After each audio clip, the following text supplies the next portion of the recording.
अस्सलाम वालेकुम, मैं बाबर रियाज, आप देख रहे हैं मेरे YouTube channel students programming with C. आज इसका दूसरा ट्यूटोरियल है। लास्ट वीडियो में हमने वेरिएबल बनाना सीखा था, डाटा टाइप्स पढ़ी थी और एक प्रोग्राम किया था जिसमें हमने एक सर्कल का एरिया फाइंड किया था, सर्कमफ्रेंस फाइंड किया था और शो करवाया था।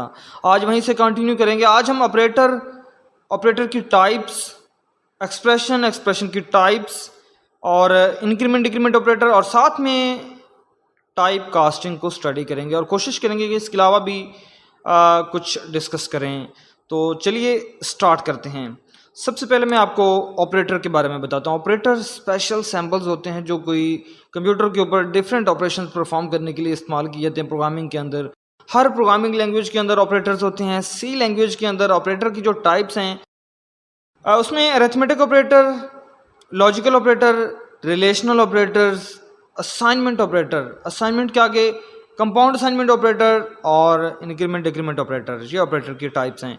इनको उसने दो कैटेगरीज में डिवाइड किया होता है, बाइनरी ऑपरेटर और यूनरी ऑपरेटर। बाइनरी ऑपरेटर वो ऑपरेटर होते हैं जिनके लिए मिनिमम दो ऑपरेंड्स रिक्वायर्ड होते हैं और यूनरी ऑपरेटर वो ऑपरेटर होते हैं जिनके लिए सिंगल ऑपरेंड रिक्वायर्ड होता है, जैसे इंक्रीमेंट है। इंक्रीमेंट का ऑपरेटर, उसके लिए हमें सिर्फ एक ऑपरेंड जो है वो चाहिए होता है, एक वेरिएबल के ऊपर इंक्रीमेंट ऑपरेटर के साथ हम इजाफा जो है वो कर सकते हैं। तो सबसे पहले arithmetic operators, plus minus, multiply, divide और रिमाइंडर, ये ऑपरेटर अरिथमेटिक ऑपरेटर्स हैं। इसका काम आप बखूबी जानते हैं। प्लस जो है दो वेरिएबल को, दो वैल्यूज़ को ऐड करने के लिए इस्तेमाल होता है। माइनस का साइन सब्ट्रैक्ट करने के लिए। इसी तरह मल्टीप्लाई, डिवाइड और रिमाइंडर, इनके हम ऑपरेशन जो है वो परफॉर्म करके देख लेते हैं। अब एक क्वेश्चन जो अक्सर जो है वो बच्चों को प्रैक्टिस के लिए करवाया जाता है, write a program that perform all arithmetic operations on two variable. दो वेरिएबल्स के ऊपर तमाम अरिथमेटिक ऑपरेशन परफॉर्म करें, जैसे एडिशन, सब्ट्रैक्शन, मल्टीप्लिकेशन और डिवीजन। तो चलिए ये प्रोग्राम सबसे पहले करते हैं। मैं इंटीजर टाइप के दो वेरिएबल बना लेता हूँ, ए और बी। इसमें प्रोग्राम के अंदर उसने ये नहीं कहा कि आप दो वेरिएबल इंटीजर के बनाएं या फ्लोट के बनाएं। हम इंटीजर के दो वेरिएबल बना लेते हैं। दो वेरिएबल्स के ऊपर ही हमने सारे ऑपरेशन जो है वो परफॉर्म करने हैं, जैसे एडिशन, सब्ट्रैक्शन, मल्टीप्लिकेशन और डिवीजन। देखिए, एडिशन कैलकुलेट करके अगर आपने स्टोर करनी है तो उसके लिए आपको वेरिएबल बनाना पड़ेगा। मैं स्टोर नहीं करता, मैं कैलकुलेट करके डायरेक्ट शो करवा देता हूँ प्रिंट एफ के जरिए, तो वो भी कर सकता हूँ। मैं दोनों चीज़ें आपको बता देता हूँ कैसे होंगी। एक वेरिएबल के अंदर मैंने रख दिया 10 और दूसरे वेरिएबल के अंदर रख दिया मैंने 7, और मैं यहाँ पर इन दोनों को जमा करना चाह रहा हूँ। मैं एक वेरिएबल ले लेता हूँ सम, और मैं यहाँ पर इन दोनों का सम कैलकुलेट करता हूँ। a प्लस बी मैंने यहाँ पर किया और दोनों का सम कैलकुलेट करके सम के अंदर रखा और सम मैं यहाँ पर शो करवा देता हूँ। मैसेज दूंगा sum of two numbers equal %d, comma और यहाँ पर सम।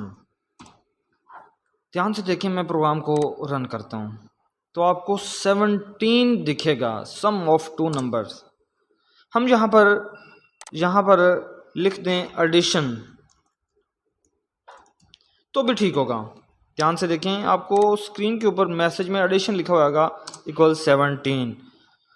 क्योंकि हमने सारे ऑपरेशन परफॉर्म करने हैं तो हम, उसने कहा दो वेरिएबल्स के ऊपर। देखें, पहले मैंने इन दोनों को जमा किया, सम के अंदर स्टोर किया और फिर सम शो करवाया। क्यों ना मैं इसको डायरेक्ट यूज़ करूं यहाँ पर और सम को यहाँ से हटा दूं तो भी मेरा प्रोग्राम जो है वो बिल्कुल ठीक होगा। तो यहाँ पर मैं फ़ाइल को सेव कर देता हूँ ब्राउज़र। इसको मैं फ़ाइल को सेव करने के बाद इसकी आउटपुट आपको दिखाता हूँ। देखिए, फिर भी वही आंसर आ रहा है। अब हमने बाकी ऑपरेशन भी परफॉर्म करने में, इसको कॉपी पेस्ट कर लेता हूँ ताकि हमारा टाइम जो है वो बच जाए। अच्छा, एडिशन के बाद सब्ट्रैक्शन। अच्छा, एक चीज़ आपको मैं दोबारा बता दूं, जैसे मैंने डेफिनेशन बताई कि ऑपरेटर्स जो है वो सैम्पल्स होते हैं जो कोई ऑपरेशन परफॉर्म करने के लिए इस्तेमाल होते हैं। तो यहाँ पर a प्लस बी के अंदर ये जो प्लस का साइन है ये एक ऑपरेटर है और a और b दो ऑपरेंड्स हैं। अच्छा, दो ऑपरेंड्स, मिनिमम दो ऑपरेंड्स हैं इसके लिए रिक्वायर्ड होते हैं, इसलिए इसको बाइनरी ऑपरेटर कहा जाता है। अब जैसे एडिशन है, सब्ट्रैक्शन, मैं यहाँ पर a माइनस बी कर देता हूँ। अच्छा, मुझे न्यू लाइन करनी पड़ेगी। यहाँ पर मैं ये पिछली वीडियो के अंदर ये चीज़ें डिस्कस जो है वो कर चुका हूँ, तो मुझे दोबारा बताने की ज़रूरत नहीं है कि ये न्यू लाइन क्या है। अच्छा, इसके बाद मल्टीप्लिकेशन,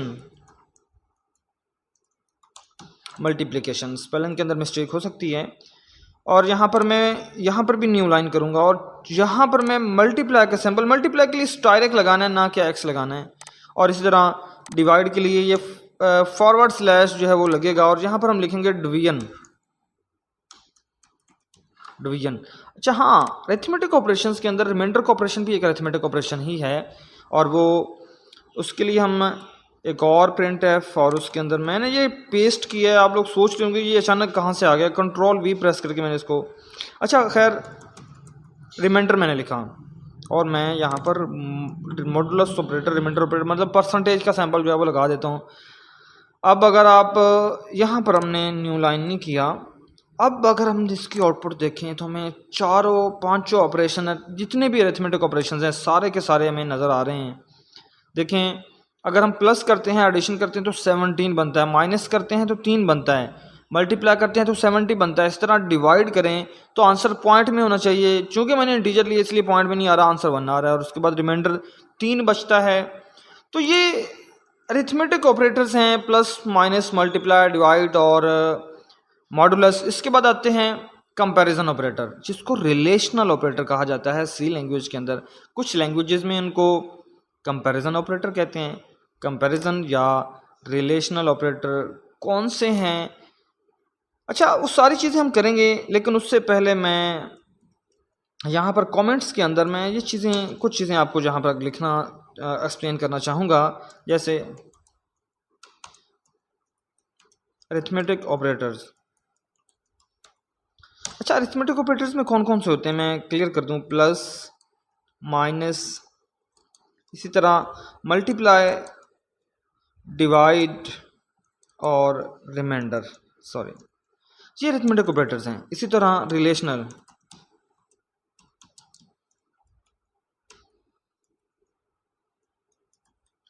रिलेशनल ऑपरेटर कौन से होते हैं, ये है ग्रेटर देन, ये है लेस देन, इसी तरह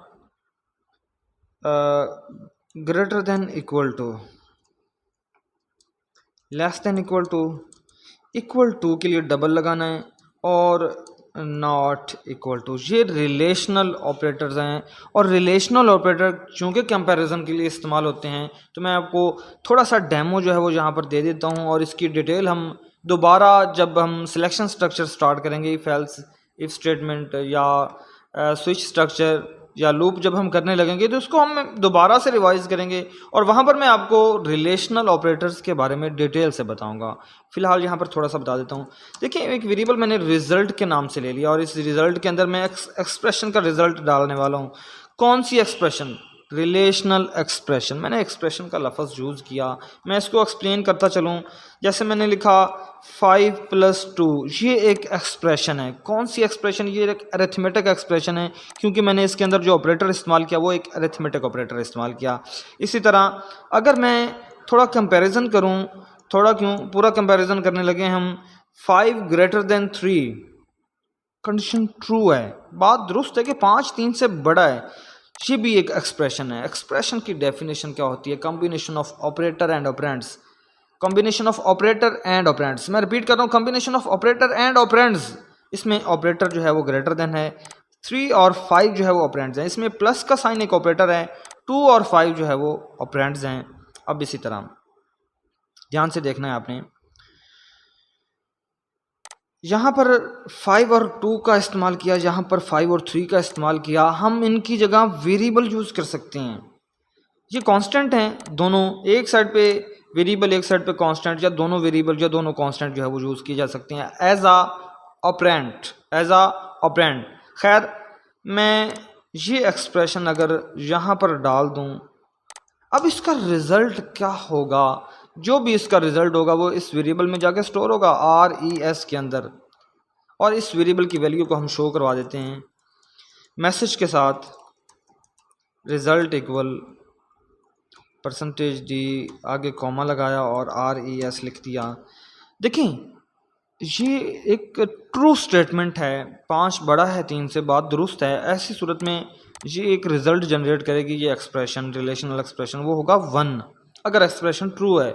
अगर एक्सप्रेशन फॉल्स है, कंडीशन फॉल्स है, तो रिज़ल्ट होगा 0। अब ये एक बुलियन वैल्यू होती है 0 और 1, ट्रू और फॉल्स। अब किसी लैंग्वेज के अंदर प्रॉपर ट्रू लिखा जाता है, फॉल्स लिखा जाता है, और जनरेट होता है वो ट्रू और फॉल्स जनरेट होता है। सी लैंग्वेज के अंदर ट्रू को 1 से रिप्रेजेंट किया जाता है और फॉल्स को 0 से रिप्रेजेंट किया जाता है। तो खैर हम इसका रिजल्ट चेक करते हैं। इसका रिजल्ट 1 होगा। क्यों 1 होगा? क्योंकि 5 3 से बड़ा है। देखिए रिजल्ट इक्वल 1 आ रहा है। मैं स्टेटमेंट चेंज कर देता हूँ, मैं यहाँ पर 30 कर देता हूँ। 5 बड़ा है 30 से, ये तो कोई लॉजिक बनती नहीं। कंडीशन फॉल्स है, स्टेटमेंट फॉल्स है। फॉल्स होने की सूरत में ये 0 रिजल्ट जनरेट करेगा, रिजल्ट में 0 जाएगा और वो 0 जो है वो शो हो रहा है आपको कंप्यूटर की स्क्रीन के ऊपर। इसी तरह ऑपरेटर चेंज करके लेस देन कर दें तो इसका रिजल्ट अब ट्रू हो जाएगा, क्योंकि 5 अब छोटा है। हम इसके ऊपर बाद में डिटेल से बात करेंगे। इसी तरह ऑपरेटर्स, जो लॉजिकल ऑपरेटर्स हैं, ऑपरेटर्स वो 3 होते हैं। कौन से? एक होता है एंड और उसका सिंबल ये है, और एक होता है आर ऑपरेटर्स, उसका ये सिंबल है, और नॉट, उसका ये सिंबल है। ये 3 ऑपरेटर्स लॉजिकल ऑपरेटर्स हैं। फिलहाल इनके नाम माइंड में रखें, दोबारा हमने इसको डिस्कस करना है, डिटेल से डिस्कस करेंगे। इसके बाद जो आज हमने ऑपरेटर्स को स्टडी करना वो है असाइनमेंट ऑपरेटर। असाइनमेंट ऑपरेटर, इसका जो सिंबल है वो इक्वल का साइन होता है, और ये हम शुरू से, जब से हमने वेरिएबल बनाया तब से इसका इस्तेमाल जो है वो करते आ रहे हैं। यहाँ पर भी हमने इसका इस्तेमाल किया, इससे पिछले क्वेश्चन के अंदर भी हमने इसका इस्तेमाल किया। मैं यहाँ पर एक वेरिएबल n ले लेता हूँ और मैं इस बार स्टेटमेंट चेंज करके जस्ट एक सिंपल सी बात आपको समझाना चाह रहा हूँ। वैल्यू ऑफ मैंने लिख दिया n, ये तो एक जस्ट मैसेज है ना। n एक वेरिएबल है और इस n को मैं वैल्यू दे देता हूँ n इक्वल 25। गौर से देखें 25, n इक्वल 25, ये इक्वल का साइन एक असाइनमेंट ऑपरेटर है, और इस तरफ एक कांस्टेंट वैल्यू, इस तरफ एक वेरिएबल। देखिए combination of operator and operand is called expression. ये भी एक एक्सप्रेशन है, लेकिन असाइनमेंट एक्सप्रेशन ये वेरिएबल को वैल्यू असाइन करने के लिए इस्तेमाल होती है, इसलिए इसको असाइनमेंट एक्सप्रेशन कहते हैं। अच्छा, इसी को असाइनमेंट स्टेटमेंट भी कहा जाता है, इसी को असाइनमेंट एक्सप्रेशन भी कहते हैं। अब मल्टीपल असाइनमेंट स्टेटमेंट क्या है? टॉपिक होता है असाइनमेंट स्टेटमेंट। असाइनमेंट स्टेटमेंट क्या है? n इक्वल 5, ये एक असाइनमेंट स्टेटमेंट है। ऐसे स्टेटमेंट जो वेरिएबल को वैल्यू असाइन करने के लिए इस्तेमाल होती है उसको असाइनमेंट स्टेटमेंट कहते हैं। और compound assignment statement, compound assignment statement के अंदर हम एक ही वैल्यू मल्टीपल वेरिएबल्स को असाइन करते हैं, और वो कैसे होगी ध्यान से आपने देखना है। जैसे मैंने 3 वेरिएबल बना लिए, ए बी और सी, और तीनों को एक ही वैल्यू देना चाह रहा हूँ 10। मैं लिखूंगा a equal 10, b equal 10, c equal 10। तो ये प्रॉपर कोई तरीका नहीं है, मेथड नहीं है। हम इसकी जगह a equal to B equal to C equal 10 कर दें तो सेम काम होगा। यही 10 ए बी और सी तीनों के अंदर चला जाएगा, इसकी अभी हमें ज़रूरत नहीं है। और इस स्टेटमेंट को हम मल्टीपल असाइनमेंट स्टेटमेंट कहते हैं। और इसको अगर आप चेक करना चाहें, बुक के ऊपर एक प्रोग्राम किया हुआ है जिसके अंदर उसने इसको मल्टीप्लाई करके जो है वो दिखाया हुआ है। ए बी सी इन तीनों का प्रोडक्ट जो है वो लिया हुआ है। A equal to B equal to C equal to मैं 5 कर देता हूँ, उसने वैसे 3 लिया हुआ था गालबन। देखें प्रोडक्ट, तीनों का प्रोडक्ट फाइंड करना चाह रहा हूँ मैं। यहाँ पर वेरिएबल ले लेता हूँ p, और मैं p equal to A multiply B multiply C, तीनों को मल्टीप्लाई किया, p के अंदर डाल दिया, और यहाँ पर मैसेज दे देता हूँ प्रोडक्ट इक्वल, यहाँ पर हम p की वैल्यू शो करवा देते हैं। गौर से देखिएगा आपको 125 आंसर जो है वो मिलेगा, और वो 125 ही आंसर जो है वो आ रहा है। ये होती है मल्टीपल असाइनमेंट स्टेटमेंट। अब इसके बाद compound assignment operator. Compound assignment operator ऐसा ऑपरेटर होता है जो असाइनमेंट के साथ साथ कोई अरिथमेटिक ऑपरेशन जो है वो परफॉर्म करता है, उसको कंपाउंड असाइनमेंट ऑपरेटर कहते हैं।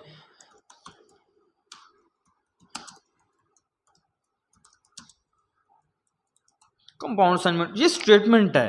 अब ऑपरेटर की बारी अब आ रही है। कंपाउंड असाइनमेंट ऑपरेटर कौन से होते हैं? अगर हम प्लस और इक्वल इकट्ठा लिखते हैं तो हम इसको कहते हैं कि ये कंपाउंड असाइनमेंट ऑपरेटर है। इसी तरह माइनस और इक्वल, मल्टीप्लाई और इक्वल, इसी तरह डिवाइड और इक्वल, इसी तरह रिमाइंडर और इक्वल, ये सारे कंपाउंड असाइनमेंट ऑपरेटर्स हैं सी लैंग्वेज के अंदर। इसके अलावा और भी होते हैं लेकिन हम इन्हीं को डिस्कस करने वाले हैं फ़िलहाल। देखिए मैं कंपाउंड असाइनमेंट ऑपरेटर के ज़रिए तमाम अरिथमेटिक ऑपरेशन परफॉर्म करने वाला हूँ। ध्यान से देखना है आपने। एडिशन, सब्ट्रैक्शन, मल्टीप्लिकेशन, डिवीजन और रिमाइंडर के लिए मैंने वेरिएबल ले लिए। A equal to S equal to M equal D equal R, सब के अंदर मैंने कंपाउंड असाइनमेंट स्टेटमेंट के ज़रिए एक वैल्यू डाल दी। एडिशन मैं कितना ऐड करना चाह रहा हूँ, प्लस और इक्वल लगा के मैंने इसके अंदर 5 ऐड कर दिया। देखें ए की वैल्यू 15 हो जाएगी, पहले सब के अंदर 10 पड़ा था। सब्ट्रैक्शन मैं 10 में से कितना माइनस करना चाह रहा हूँ, माइनस और इक्वल माइनस। अच्छा ये स्टेटमेंट किस चीज़ के इक्वल है, थोड़ा सा मैं क्लियर करता चलूँ। ये अगर हम इस स्टेटमेंट को कुछ यूँ लिख लें, ए इक्वल टू ए प्लस 5, तो ये जो स्टेटमेंट ये काम करेगा ना, जैसे इसके अंदर 10 पड़ा है, 10 प्लस 5 15 और ये 15 ए में चला जाएगा, तो सेम काम अब ये कर रही है ये statement through compound assignment operator. और हमारा टॉपिक भी कंपाउंड असाइनमेंट जो है वो ऑपरेटर है। देखें 10 पड़ा है, एस में भी सब के अंदर 10 पड़ा है, तो मैं कितना माइनस करना चाह रहा हूँ। ज़रूरी नहीं कि हम 5 माइनस करें, 5 ऐड की तो 5 भी माइनस करें, कंसेप्ट समझना है। देखें 7 बाकी बचेगा। इसी तरह मल्टीप्लिकेशन, कितने से मल्टीप्लाई करें हम 10 को, मैं 4 से मल्टीप्लाई कर देता हूँ। कंसेप्ट समझा रहा हूँ आपको, ये नहीं है कि हम कोई एज इट इज़ रट्टा जो है वो लगा रहे हैं। और डिवीजन के लिए मैं यहाँ पर डिवाइड और इक्वल का सिंबल लगा के, कितने पे डिवाइड करना है हमने, मैं इसको चले 2 पे डिवाइड कर लेते हैं, सॉरी यहाँ पर भी सेमीकोलन। और इसी तरह रिमाइंडर मैं सिंबल लगा के, कितने पे रिमाइंडर लें, 8 पे रिमाइंडर जो है हम ले लेते हैं। जब हम 8 पे रिमाइंडर लेंगे ना तो बाकी 2 बचेगा।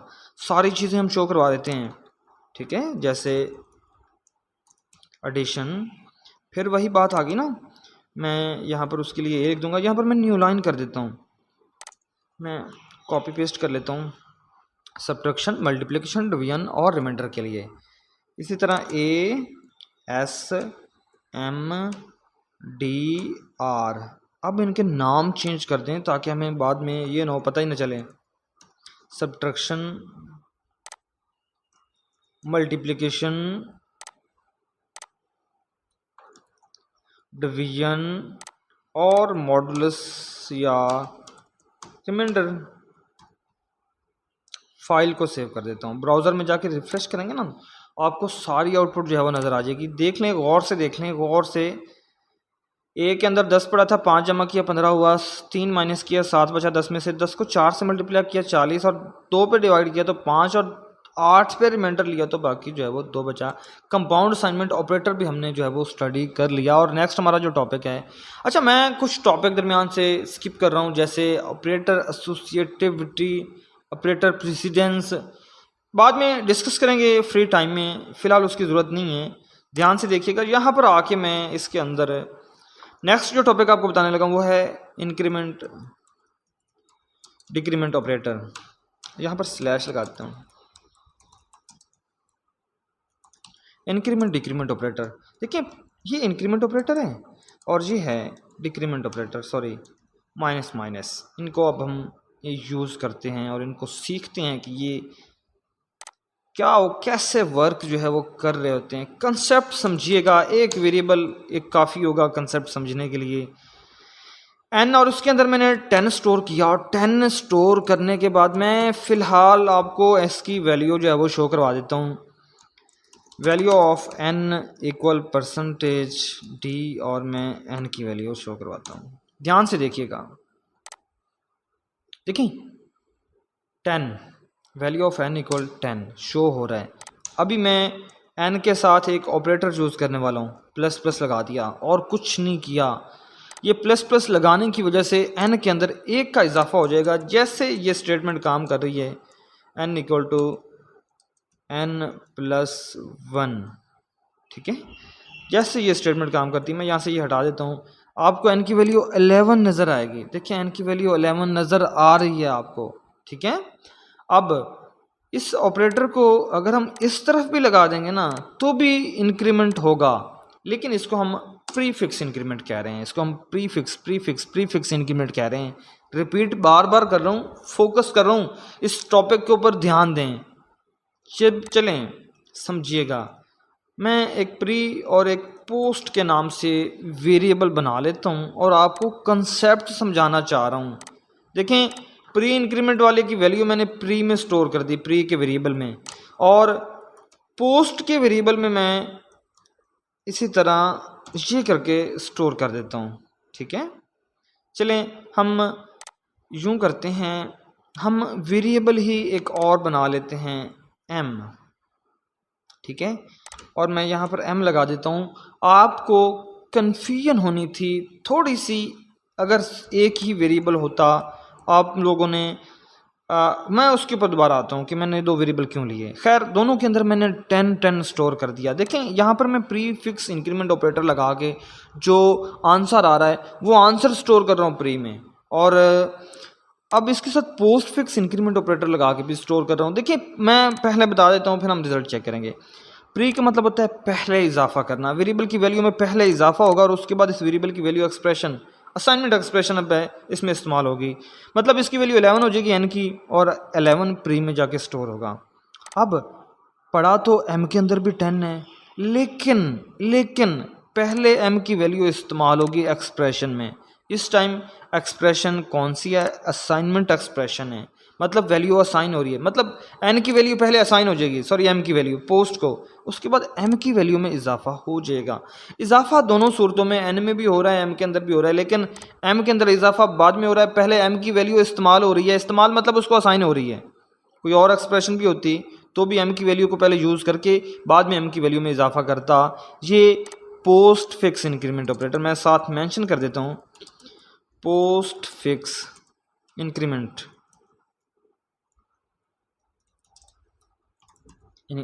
ऑपरेटर, और इसको हम कहते हैं प्रीफिक्स।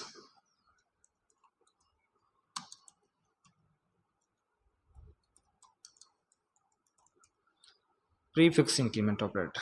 चलें हम सब की वैल्यूज को डिस्प्ले करवा देते हैं। पोस्ट इक्वल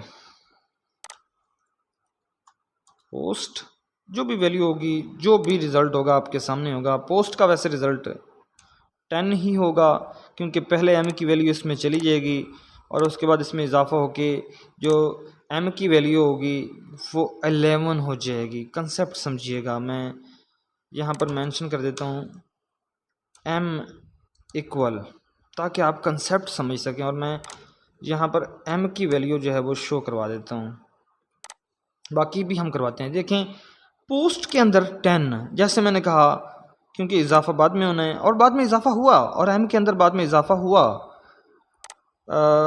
m के अंदर बाद में इजाफा हुआ, चीज़ को समझें। ठीक है, अब थोड़ी सी प्रॉब्लम आ रही है, चीज़ें समझें। m के अंदर इजाफा होकर m की वैल्यू तो 11 हो गई, लेकिन पोस्ट की नहीं हुई, पोस्ट में 10 ही गया। इसी तरह मैं यहाँ पर एक और न्यू लाइन करके, ताकि थोड़े डिफरेंस मुझे नज़र आए, मैं यहाँ पर प्री कर देता हूँ और यहाँ पर भी प्री कर देता हूँ, ताकि प्री वाले वेरिएबल की वैल्यू हमें मिल सके, और यहाँ पर n।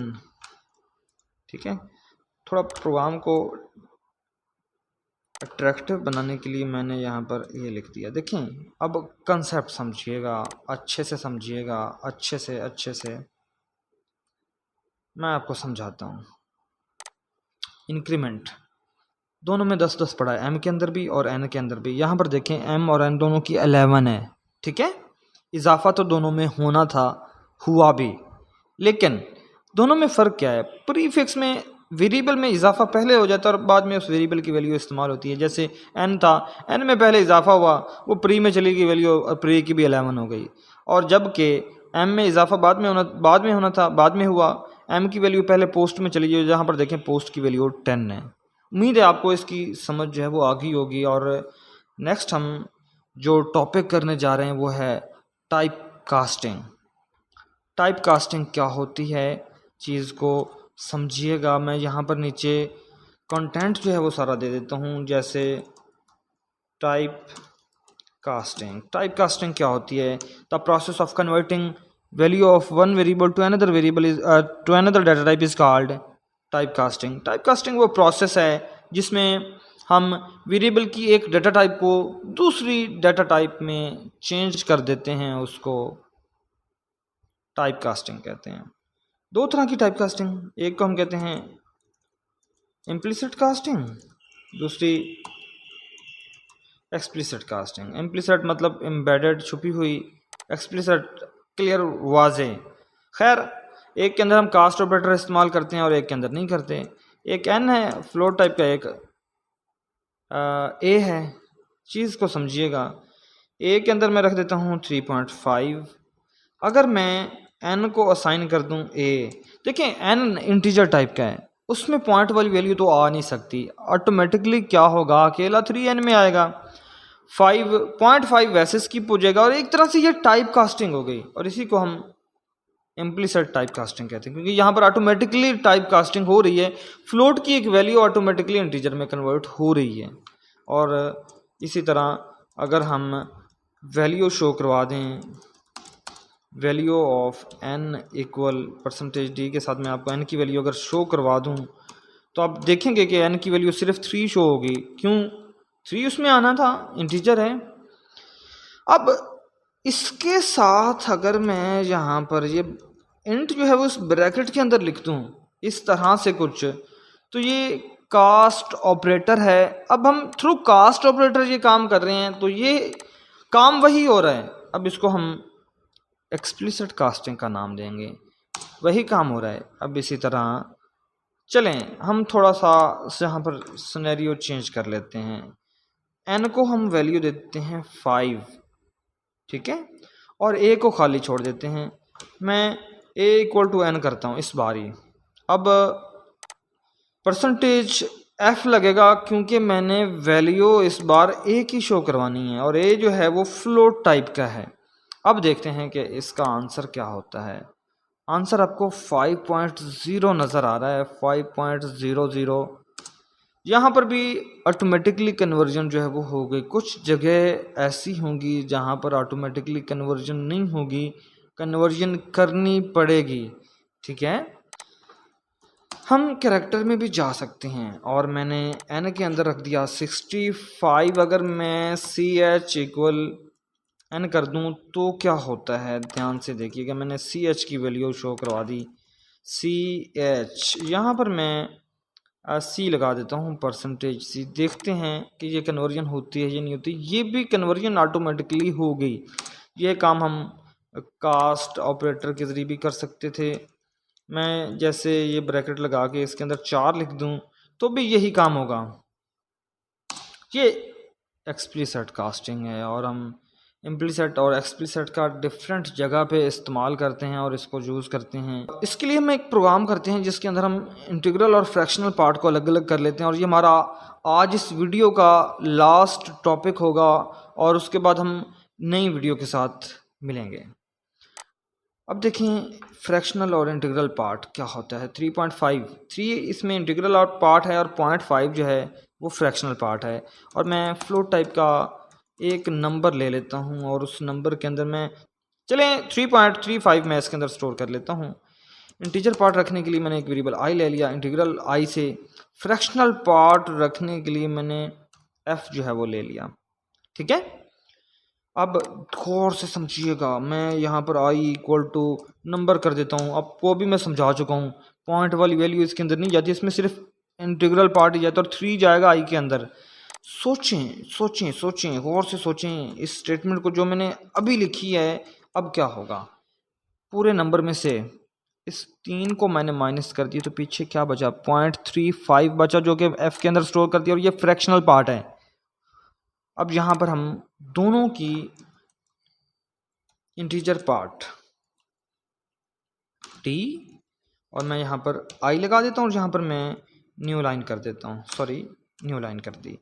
हाँ, एक चीज़ मैं इसको कॉपी पेस्ट कर लेता हूँ ताकि जल्दी हो जाए हमारा काम। पेस्ट कर दिया।